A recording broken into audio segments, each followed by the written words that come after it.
Nous sommes toujours sur le thème de nos 21 jours de prière, intitulé « Les souillures du monde ».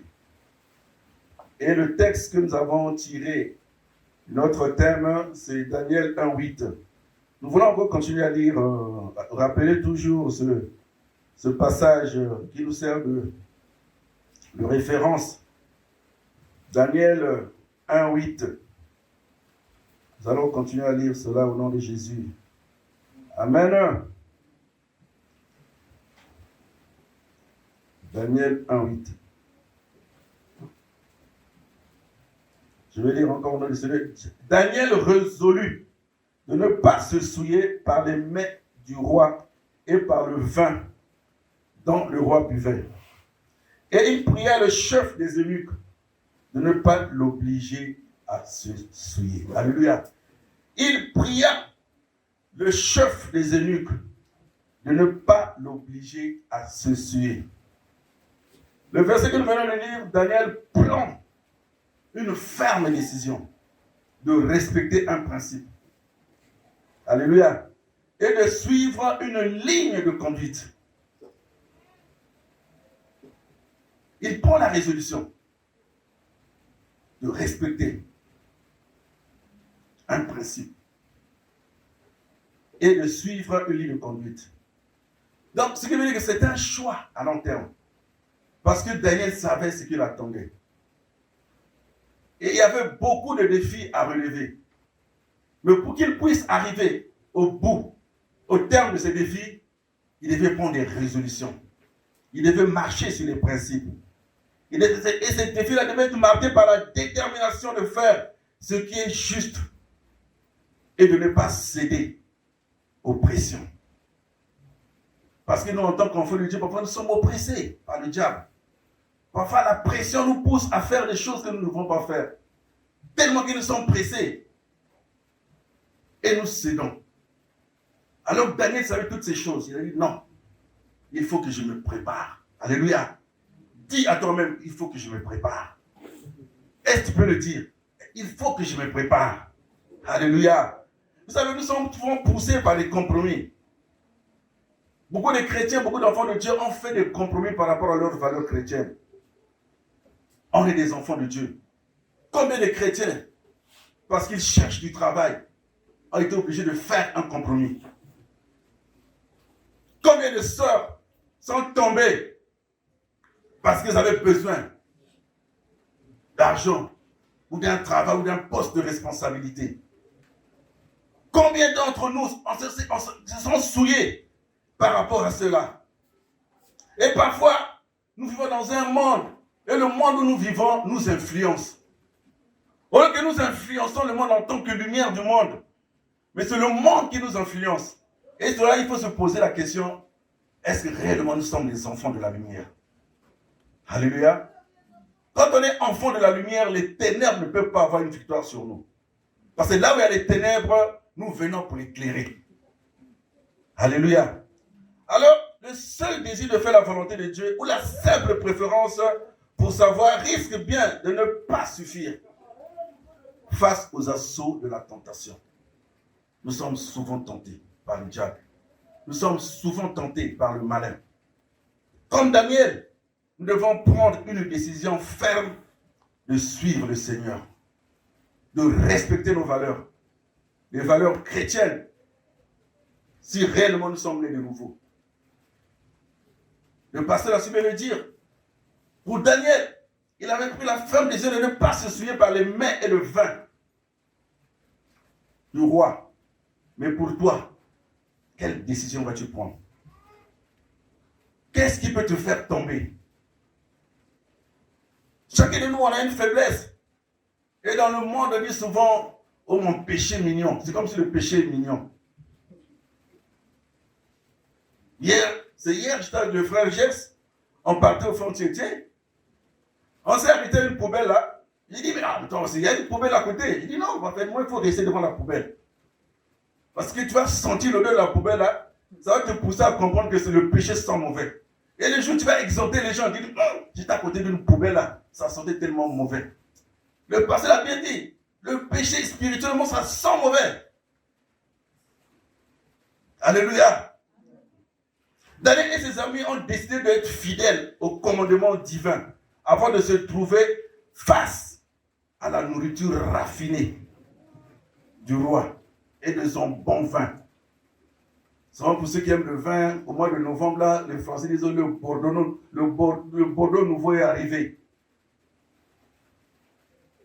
Un bon vin, un bon mets. Et les yeux ont vu. Et les yeux communiquent dans le cœur. Le cœur dit non mais gars, on ne va pas arrêter ces trucs-là. Mais Daniel et ses amis, ils ont dit non. Donc il est plus facile de résister à la tentation si nous avons forgé nos convictions avant qu'elles ne surviennent. Donc tu as des convictions. Tu sais que je vais dans tel endroit. Et dans tel endroit, il y a telle chose qui se passe. Avant d'y aller, il faut se préparer spirituellement. Beaucoup de gens vont dans les endroits ngoulou comme on aime le dire, terre à terre. Ils se préparent mais pas spirituellement. Ils pensent qu'ils sont forts. Alors ils oublient que le diable est plus fort. Si nous n'avons pas Christ en nous. Mais quand nous avons Christ, nous sommes plus que vainqueurs. Alléluia. Parce que si tu as Christ en toi, le diable n'est même pas fort. Alléluia. Donc, ce soir, nous allons voir deux types de souillures. Et comme l'a suivi le pasteur, je pense que ce sont des souillures aussi imposées. Alléluia. Et ce sont des souillures qui font des dégâts. Vraiment des dégâts dans le monde.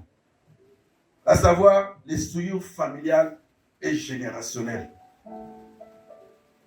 Amen. Souvent, on se pose la question, un chrétien qui se tient, il se demande, mais pourquoi? Alors que la Bible dit que je suis devenu une nouvelle créature. 2 Corinthiens 5, 17 dit, si quelqu'un est en Christ, il est une nouvelle créature. Les choses anciennes sont passées, voici toutes choses sont devenues nouvelles. Alors, la Bible dit, quand on devient une nouvelle créature, les choses anciennes sont passées. Et je suis devenu une nouvelle créature. Alors pourquoi encore les combats? C'est vrai, la Bible dit que non, les choses anciennes sont passées. On devient une nouvelle créature. Qu'est-ce que ces choses anciennes? Alléluia. Les choses anciennes, c'est-à-dire la condamnation liée au péché d'Adam, ainsi que nos propres péchés disparaissent, nettoyés par le sang de Jésus. Quand nous venons à Christ. Le péché d'Adam et nos propres péchés. On vient souiller devant le Seigneur et quand nous le croisons, il nous nettoie et on devient propre. Mais cela ne suffit pas. Cela ne se dit pas dire, non, mais ah oui, je suis chrétien, maintenant là, je peux maintenant faire ce que je veux parce que Christ est en moi. Non. Nous devons continuellement marcher dans la présence de Dieu. Nous devons continuellement avoir une vie de communication, de communion avec le Seigneur. Nous devons continuellement être attachés au Seigneur. Parce que si nous ne sommes pas attachés à lui, l'ennemi va nous récupérer. Moi, j'ai aimé l'histoire de Lazare avec le riche. Le pauvre Lazare, lui dit que c'était un pauvre. Mais la bonne nouvelle, c'est que lui qui était pauvre, malade, il habitait devant un riche qui avait beaucoup d'argent. Il avait même des plaies. Même les chiens venaient lécher ses plaies. Donc c'était quelqu'un qui était fatigué, il avait des problèmes. Il n'était pas heureux sur terre. Mais la Bible nous dit que non, quand il est mort, les anges sont venus le prendre et l'ont emmené au ciel, dans le sein d'Abraham. Alors que le riche qui était là est parti en enfer. Alors on peut se poser la question, malgré le problème que Lazare avait sur terre là, comment se fait-il qu'il est parti au ciel? C'est la question qu'il faut pouvoir se poser. Tu traverses des situations, tu vis des combats. Mais est-ce que réellement tu es attaché au Seigneur? Tu viens à l'église tous les jours, mais ce sont les mêmes problèmes récurrents qui reviennent. La maladie, la galère, toutes ces choses, et tu n'arrives pas. La fornication, l'alcoolisme. Tu viens à l'église et tu es toujours sous. Il y a des gens même qui se cachent, même ils fument. Les histoires de copines. Et quand on vient, quand tu marches, tu dis que tu es chrétien, tu croises une soeur, et tu le dépasses, les yeux ont dit non, oh, mais grand, tu n'as pas vu le produit là. Tu te retournes, deuxième regard, et tu continues encore. Le cœur qui dit, le cœur est en train de gérer l'information. Il dit, tu te retournes encore, troisième regard. Alors sans se rendre compte, tu es en train de te souiller. Alléluia. C'est des choses, c'est des pratiques que nous faisons. Et le diable est subtil, le diable est malin. Donc il peut nous faire tomber, nous faire entrer dans des souillures sans que nous n'en sachions. Et les conséquences, nous les voyons après. Alléluia. Donc, nous allons parler des souillures familiales. Dans Galates 6, au verset 7, il nous dit, je vais lire rapidement, ne vous y trompez pas, on ne se moque pas de Dieu. Ce qu'un homme aura sémé, il le moissonnera. Ne vous y trompez pas. On ne se moque pas de Dieu. Ce qu'un homme aura sémé, il le moissonnera. Alors ici, quand on parle de l'Éternel, Dieu sème sa parole dans nos cœurs. Quand nous venons à l'église, quand le pasteur prêche, quand les frères exhortent, Dieu, au travers de ses prédications, est en train de s'aimer sa parole dans nos cœurs. Afin que nous puissions porter des fruits de la vie, des fruits de vie. Mais n'oublions pas qu'à côté, il y a un monsieur qui s'appelle Satan, le serpent ancien. En fait, de même, dans le but de nous faire porter des fruits de mort, c'est sa sémence à lui qui est la sémence des malédictions au sein des familles de la terre. Le diable vient, il sème la haine. Il vient, il sème la jalousie. Il vient, il sème les rivalités. Il vient, il sème les concurrences. Il vient, il sème beaucoup de choses dans nos cœurs. Et vous allez voir les familles commencent à se disloquer, à se diviser. Et parfois on se pose la question, mais qu'est-ce qui se passe? Pourquoi dans notre famille on ne s'entend pas? Pourquoi dans notre famille ces choses arrivent? Mais parce que vous avez ouvert une porte. Il a sémé une semence de mort dans le cœur de tout un chacun. Et après, vous vous posez la question. Jésus l'a dit, hein, on reconnaîtra là par ses fruits. Et là, il dit encore, c'est de l'abondance du cœur que la bouche parle. Si tu es réellement un enfant de Dieu, on te reconnaîtra par les fruits. Et quels fruits? Les fruits de l'esprit. L'amour, la patience, la tempérance, la fidélité. Toutes ces choses-là. Voilà des choses qui doivent se manifester en nous. Alors, l'humanité est une famille.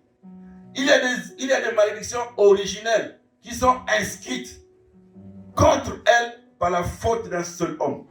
Comme Adam. Par la faute d'Adam, nous souffrons aujourd'hui là. Par la faute d'Adam, les mamans, pour moi, quand tu vas accoucher, c'est un des douleurs. Par la faute d'Adam, nous travaillons durement pour gagner un autre pain. Alléluia. Alors même si le sacrifice du Seigneur nous épargne de beaucoup de choses, mais il y a beaucoup de choses qui doivent se faire.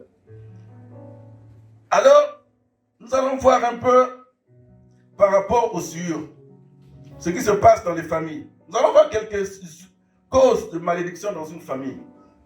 J'ai dressé une liste ici qui n'est pas exhaustive, il y en a tellement. J'ai parlé des liens de mariage dans la famille. Parfois, tu peux te marier avec une femme. Toi-même, dans ta famille, à toi, tu as des liens de sorcellerie. Tu vas te marier avec une femme que tu ne connais pas, son état d'âme.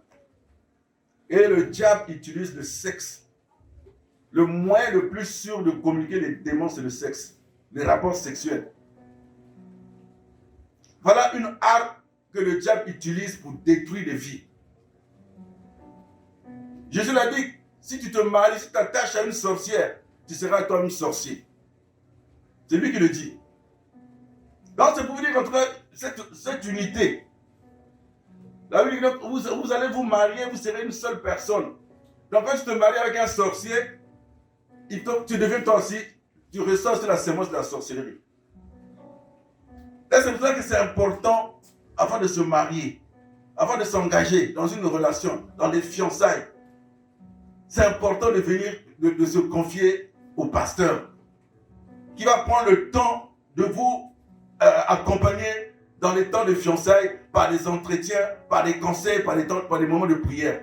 Et par rapport à cela, Dieu va commencer à révéler beaucoup de choses par rapport à cette relation. Et nous, souvent, on sort de pasteur, on prend des responsables, on s'engage dans une relation, parfois on n'associe même pas Dieu. Et quand les conséquences arrivent, c'est trop tard. Il y a avoir dans ses mains le sang d'un innocent. Un exemple. Rencontre malheureuse de l'ancêtre avec un sorcier. Quand ton ancêtre a parlé avec un sorcier, dans notre famille, mon grand-père nous avait dit une chose, que celui qui rentrerait dans la maison d'un féticheur, il aura des problèmes. Il va voir comment sa vie sera. Moi, quand j'étais à Dakar, un jour, un ami m'a demandé de l'accompagner. J'ai dit, oui, on y va. C'était la nuit, hein. On est parti. Et puis je vais, quelque part, j'ai dit, mais je n'ai pas compris. J'ai dit, ah, mais là, tu m'amènes où? Oh non, je suis venu voir un marabout là. J'ai dit, marabout? Il dit que mon grand-père nous a interdit de rentrer chez les marabouts. Ça, je ne peux pas rentrer. Donc, tu n'as qu'à aller. Moi, je t'attends dehors. Le marabout, il est rentré chez le marabout. Ils ont fait ce qu'ils devaient faire. Et quand il est ressorti, il me dit, mais le marabout là, t'as vu? Il dit, il m'a vu. Il dit, mais oui. Il me dit, mais tu es venu avec quelqu'un. Donc, cette personne-là, c'est une kilifa. Kilifa, en Wolof, c'est une grande personnalité. Parfois, quand il voit tu es une grande personnalité, il nous voit spirituellement.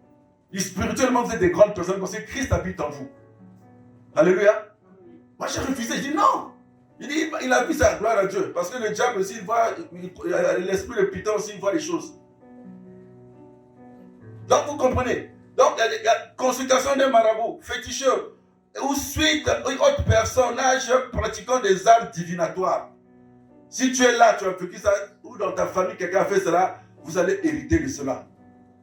Vous allez hériter de ces souillures dans votre famille. Et vous allez vivre des combats, des difficultés. Et tant que Dieu ne viendra pas pour vous délivrer, ça ne sera pas facile. Alléluia. Le fait de placer dans sa maison des amulettes, des fétiches ou objets de magie, les accrocher au mur ou les cacher sous le lit. En faisant cela, vous apportez la malédiction dans votre famille. Parce que ces objets-là, ce sont des autels démoniaques. En mettant ça dans vos maisons, vous donnez l'autorisation au diable de venir dans votre maison. Parce qu'un autel, c'est un lieu de rencontre entre une personne et une divinité. Donc vous donnez l'opportunité à ce démon de venir s'installer dans votre maison. Si là où vous êtes là-bas, si vous avez des choses comme ça dans votre maison, de grâce, en quittant ce soir, en les enlever, brûler. Si vous avez peur de brûler, amenez ici, on va brûler cela. Alléluia. On est là. C'est ça. Donc il y a des choses qui nous arrivent dans nos familles, on se pose des questions, on ne comprend pas. Parce que c'est nous-mêmes qui avons ouvert des portes. Il y a tellement de choses. Acceptation de la domination ou prosternation devant un sorcier, en le considérant comme un maître spirituel. Comme les gens sont partis voir les marabouts des sorciers, en les prenant comme des maîtres, des responsables spirituels. C'est des portes que vous ouvrez. Alléluia. Il y en a tellement. Des paroles de malédiction prononcées contre un parent par une personne maléfique. Donc c'est autant de choses, c'est autant de portes. Des choses qui nous arrivent dans nos familles. On se pose des questions, mais pourquoi dans notre famille les gens ne se marient pas? Parce qu'il y a une parole qui a été libérée. Pourquoi dans notre famille les gens ne travaillent pas? Parce qu'il y a une parole qui a été libérée. Pourquoi dans notre famille les enfants ne réussissent pas à l'école? Parce qu'il y a quelque chose qui s'est passé. Oh, pourquoi mon enfant, quand il arrive en terminale, aux classes d'examen, il doit faire l'examen 4, 5, 6 fois, 7 fois? Parce qu'il y a des hôtels et des réclamations. Les esprits viennent réclamer la réussite de cet enfant-là. Alors, tant qu'on ne va pas briser le lien, l'enfant va faire 10 fois le bac ou le BPC. Alléluia. Jérémie 32, 18 nous dit, tu feras grâce jusqu'à la 1000e génération, ce qui est dû pour faute des pères. tu le rends à leurs enfants après eux. Ça, c'est Dieu qui dit. Dans ce que ton papa a fait, s'il y a quelqu'un qui ouvre une porte dans ta famille, et ça va se suivre.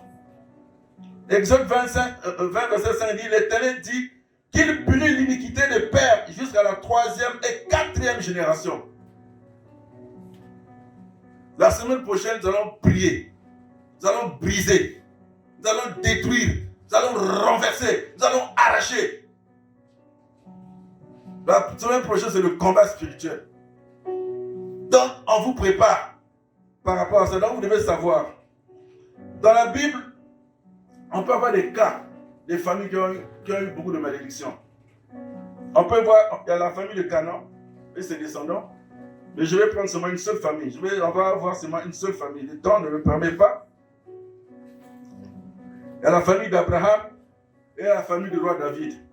Maintenant, quand je vois la famille du roi Abraham, quand on regarde aussi la famille du patriarche, on constate une série de 2 anomalies distinctes qui suivent les générations. Vous allez voir, ce sont les mêmes choses. Abraham, Isaac, Jacob, et ainsi de suite. Vous allez voir, malgré la grâce de Dieu, il règne premièrement une loi de stérilité dans les couples. Et en plus, un esprit incestueux. L'inceste, c'est coucher avec ta soeur. Ou le papa qui couche avec son enfant. Alors, Abraham était marié avec sa demi-sœur. Sarah était sa demi-sœur. Et vous allez voir, Abraham a eu difficilement des enfants avec Sarah. Isaac aussi, même chose.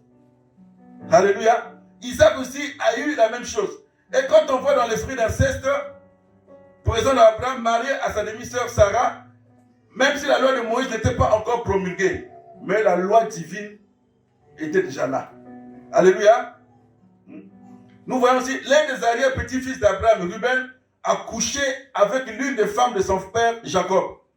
L'autre, son célèbre neveu, a fini par coucher avec ses propres filles, désireuses d'avoir des enfants au sortir de Sodome et Gomorrhe. Le pasteur l'a dit la dernière fois. Vous voyez l'inceste qui a commencé, c'est les esprits. Et c'est pour ça que c'est dangereux de coucher avec un frère, un membre de sa famille. Moi, je connais l'histoire d'un jeune là, il a témoigné. Mais il était, moi, je ne sais pas s'il est chrétien. Il s'appelait Gautron. Et c'est pour ça que je dis aux parents de faire très attention. Quand vous faites vos amourettes à la maison, ne faites pas ça devant les enfants. Beaucoup de parents, même des chrétiens, ils embrassent leurs femmes devant les enfants, ils se font des câlins, Alors vous ne savez pas que non, les enfants regardent ces choses-là. Et Gautron, à chaque fois quand il voyait ses parents faire, il venait reporter ça à sa petite soeur. Il dit, j'ai vu papa et maman faire ça. J'ai vu papa et maman faire ça. Jusqu'à ce qu'il a couché avec sa soeur. Ils ont grandi. C'est quand il était vieux que le gars a commencé à confesser. Pourquoi? Parce que déjà les parents avaient déjà ouvert une porte. C'est dangereux. C'est très très dangereux. Donc ça c'est au niveau d'Abraham. Tu prends un peu de temps. Maintenant au niveau de David. Le roi David. Première série de malédictions. Un violent esprit de sexualité y règne. Quand vous voyez dans la vie de David, un homme selon le cœur de Dieu, un esprit de sexualité. Et moi je me pose la question, vous pensez que Bathsheba était là par hasard quand David était à la maison? Même si les gens disent que Dieu non, c'est pas bon de rester tout le temps à la maison. Oh, David a vu Bathsheba et après il est tombé. Mais non, ça peut être aussi probablement un esprit de sirène qui voulait faire tomber David. Et Bathsheba se retrouve dans la piscine. C'est un esprit. Et cela a fait quoi? A poussé David à sortir avec Bathsheba et à tuer Uri, le mari. Vous voyez que c'est des choses. Parce qu'il a vu. L'esprit a travaillé, le diable a travaillé, non, le roi David, là, Dieu l'a oint. Donc si Dieu t'a appelé, Dieu t'a oint. Mais il y a des pièges du diable. Dieu t'appelle pour le servir, tu ne veux pas le servir. Si tu as des liens, si tu as des problèmes, tu veux bien servir Dieu, tu n'arrives pas. viens voir le pasteur. N'ayez pas honte.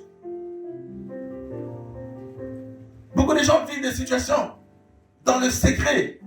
Beaucoup de gens pleurent dans l'église ici, là. Beaucoup de femmes pleurent. Mais il faut ouvrir vos cœurs. Qu'est-ce que tu vis dans ta famille? Qu'est-ce que tu vis dans ta maison? Ne cachez rien. Alléluia. Alors nous voyons que les conséquences dans sa famille. Absalom, son fils, a couché avec les femmes de David, son père, et les humilie. Vous voyez la conséquence? Absalom. Après, ce que le père avait fait à Uri, eh bien son propre fils le lui rend. Ce que nous faisons très attention. C'est des esprits qui se communiquent par des liens de sang. Alléluia. Et nous voyons encore, quand Amon, autre fils du roi, il nous montre tout un plan pour violer Tamar, sa demi-sœur. C'est les esprits. Quand j'étais à Brazza, je vais vous raconter le témoignage tout à l'heure. Salomon, lui, a fait tuer son propre frère, le beau Adonijah, à cause d'Abishag,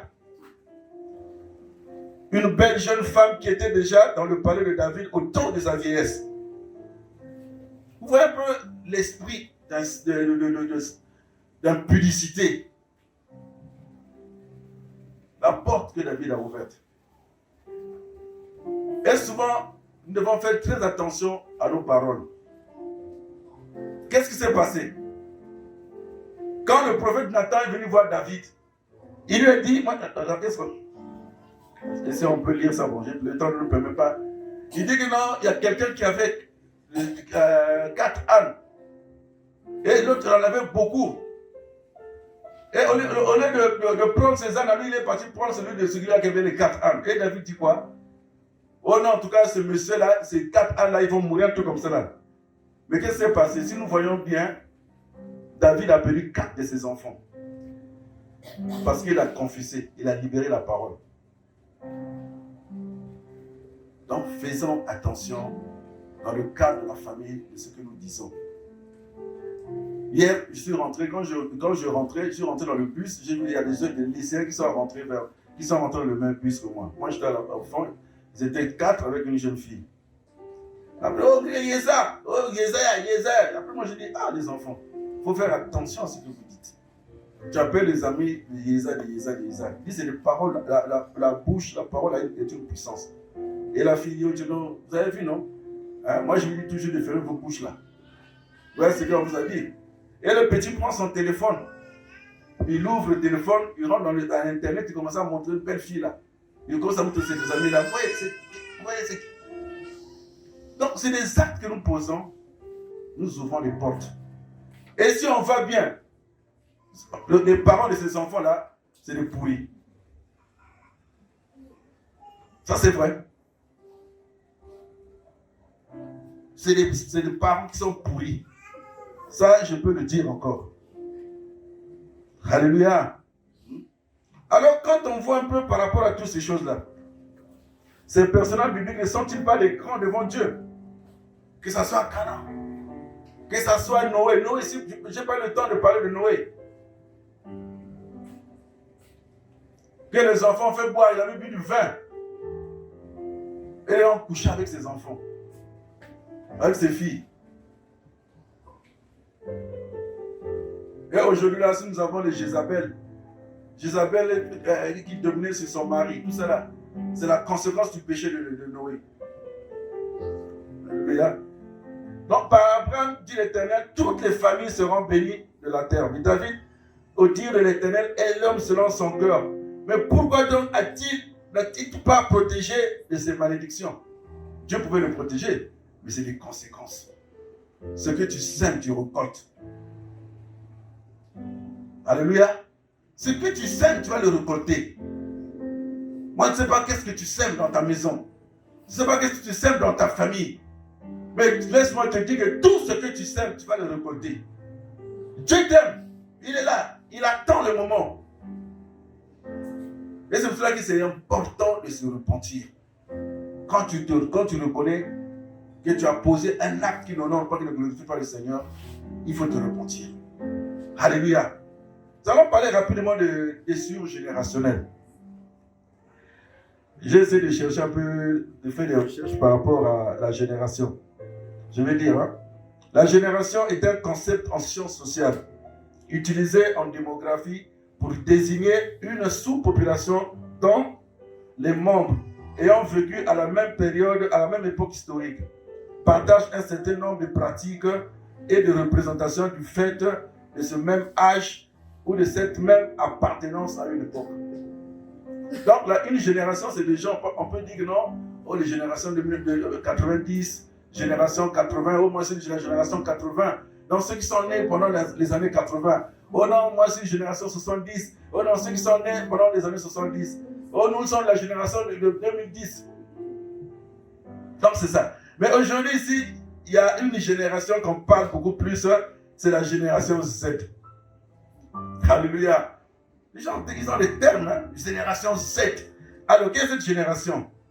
Qui représente les personnes qui ont toujours connu un monde avec une forte présence de l'informatique et de l'Internet. Aujourd'hui, on est d'accord avec moi que l'Internet est en train de détruire beaucoup de vies. L'Internet est en train de détruire beaucoup de familles. L'Internet est en train de détruire beaucoup de jeunes. Aujourd'hui, les jeunes ont un look, un style de vie parce qu'ils le voient à l'Internet. Il y a des jeunes qui mettent des boucles d'oreilles. Ils pensent que c'est un look. Alors, les boucles d'oreilles, c'est pour les femmes. Comment un garçon peut commencer à mettre des boucles d'oreilles? Il y a même des femmes qui ne portent même pas de boucles d'oreilles. Il y a des jeunes, des garçons qui se tressent les cheveux. Et parfois, ce n'est pas de leur faute. Depuis leur naissance, les mamans ont commencé à les tresser les cheveux. Maman, si tu es là, tu as l'habitude de tresser ton bébé, arrête ça, c'est pas bon. En faisant cela, tu ouvres les portes.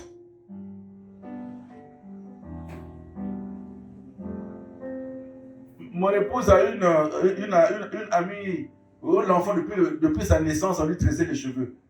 Là, il devait voyager. Il joue bien au football. Dieu lui a fait grâce. Il devait aller à l'étranger. On lui a dit coupe les cheveux si tu veux partir. Il dit à maman Nathalie, mais moi, c'est depuis ma jeunesse, depuis que je suis enfant. Maman Nathalie a donné le conseil, il dit, mais non, si Dieu veut t'ouvrir une porte, les cheveux là peuvent être un blocage pour toi. Donc il faut couper les cheveux. Il a coupé. Alléluia. Donc il y a des choses qu'il ne faut pas faire. L'Internet est en train de détruire. Je vais vous raconter un témoignage que j'ai appris, qui est authentique par rapport à l'Internet. C'est un monsieur qui est venu voir un pasteur à Brazza. C'est le pasteur qui me raconte l'histoire. C'est son collègue, ils travaillent ensemble. Il est venu voir le pasteur, il dit, moi je suis en train de vivre une situation compliquée. Il dit, bon, c'est quoi? Il dit, la dernière fois, je m'ennuyais la nuit, je suis entré sur Internet, et je suis rentré dans un site pornographique. Et on a commencé à me poser des questions. Il dit, comment tu t'appelles? J'ai donné mon nom. Quel âge as-tu? J'ai donné mon âge. Quelle taille as-tu? J'ai donné ma taille. Oh, ton email, j'ai donné mon email. Ton numéro de téléphone, j'ai donné mon numéro de téléphone. C'est authentique, hein? Après, il dit, qu'est-ce que tu veux? Tu veux coucher avec ta maman? Avec ta belle-sœur? Ou avec qui? Il dit, non, avec ma belle-sœur. Oh, ta belle-sœur s'appelle comment? Il donne le nom de la belle-sœur. La belle-sœur habite où? Il donne l'adresse de la belle-sœur. Et après, à la fin de cela, elle voit maintenant les images de deux personnes qui sont en train de s'accoupler. Sur Internet, puis c'est sorti, des blancs qui s'accouplaient. Oh, voilà un monsieur comme toi qui s'est accouplé avec sa belle-sœur. La nuit, quand il dort, après il éteint ça, il dit, c'est quoi ça? Et quand il avait déjà ouvert une porte. Et quand il dort, la nuit, il est en train de rêver de s'accoupler avec sa belle-sœur. Et il a dit, c'est quoi ça? Et le matin, qu'est-ce qui se passe? C'est la belle-sœur qui arrive à la maison. Oh, la femme est partie au travail, la belle-sœur est venue, tout comme ça. Puis la belle-sœur commençait à lui faire des avances. Quelque chose qu'elle ne faisait pas. Jusqu'à ce qu'il a commencé à coucher avec sa belle-sœur. Et après cela, la belle-sœur est tombée enceinte. Il dit, mais on va faire comment? Sinon mon mariage va être... il sera foutu. Ils ont tout fait, ils ont avorté. Difficilement. Et après, il a dit non, je vais couper la relation. Mais il n'arrivait pas à couper parce qu'après, il est venu voir le pasteur dit, mais oui, c'est des liens que tu as tissés dans le monde spirituel. C'est des démons. Quand tu vois les gens, c'est des démons. Donc, on vous a marié dans le monde spirituel. Donc, ce qu'il faut faire, il faut qu'on brise le lien là. Mais comme toi, tu n'es pas chrétien, tu ne peux pas croire. Il faut d'abord donner ta vie au Seigneur. C'est des réalités. On s'amuse avec l'Internet. Avec parfois, aujourd'hui, dans l'Internet, il y a des images. On te balance ça comme ça et la curiosité nous pousse à aller jusqu'au bout. Arrêtons cela, bien-aimé. Alléluia. Arrêtons cela. C'est pas bon. Et dès le bas âge, on commence à voir des comportements qui n'honorent pas le Seigneur. Moi, je me souviens quand je suis arrivé au Sénégal, quand je suis arrivé à Pointe-Noire, je vivais chez mon oncle au quartier Culotte. Et devant chez nous, il y avait un hôtel, une passe.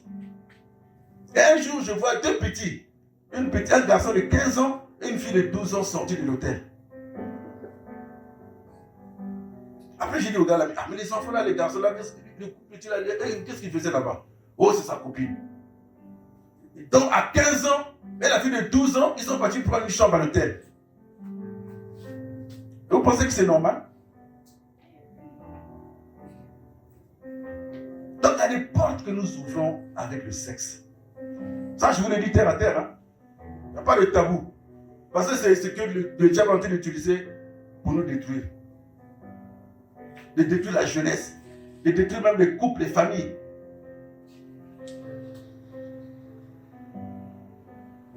Il y a tellement de pratiques. Aujourd'hui, maintenant, on met même les... Comment on appelle les filles pour charmer les garçons, ils mettent les colliers autour du cou là, autour du rein. Oh, le chiquita. C'est le chiquita. Tout ça, c'est pour faire quoi? C'est démoniaque, c'est pour attirer les hommes. Pour que quand tu passes là, ça fait un petit bruit là. Et les hommes vont commencer à courir comme des chiens derrière. Le diable a des stratégies. Fuyons cela, bien-aimé. Fuyons cela. Si tu es une jeune fille, tu es là. Tu es fiancée. Et tu es en train de sortir de s'accoupler avec ton fiancé, c'est une abomination devant Dieu. C'est une abomination. Restez chaste. La chasteté jusqu'au mariage. S'il te force, il dit que non, moi, j'ai des principes que je respecte. C'est au mariage seulement que je vais me donner à toi. Comme avec ce jeune couple-là, un frère et une soeur là, ils ont tenté Dieu. C'était fiancé. Hein? Et un jour, il s'est dit, non, et si on passe à l'acte? Non. Bon, on va faire un échange là. Si quelqu'un vient toquer dans ce que Dieu nous a donné l'autorisation. Et ils sont tombés. Vous pensez que Dieu était là? Et beaucoup de jeunes tombent aujourd'hui dans la sexualité précoce.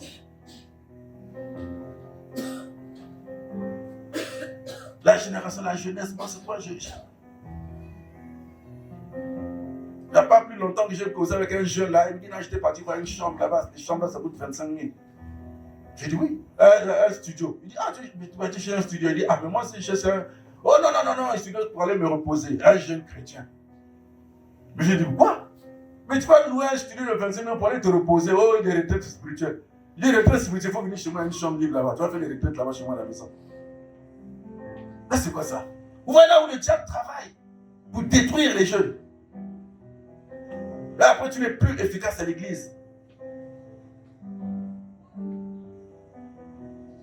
L'influence du monde, les souillures du monde est en train de détruire l'église.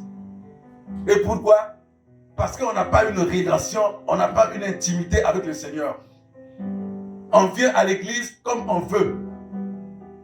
Et on ne prend pas au sérieux notre vie chrétienne. On pense que venir à l'église, c'est seulement venir seulement chauffer les bombes. Mais c'est une responsabilité.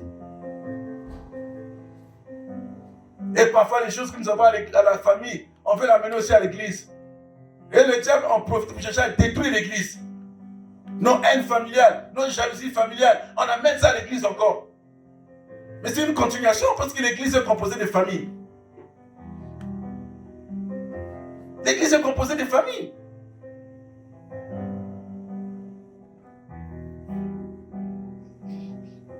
Comment que Dieu nous aide. En tout cas, je bénis le Seigneur pour ce programme. On n'a pas assez de temps pour aller aller en profondeur, pour dénoncer. Il faut qu'on dénonce toutes ces choses. On est trop resté, on dit qu'on était trop gentil. Et en étant trop gentil, là, le diable en profite. Mais maintenant, on va marteler. On appellera péché, péché. Fornication, fornication. Tu vois un frère, tu es un fornicateur, il faut lui dire.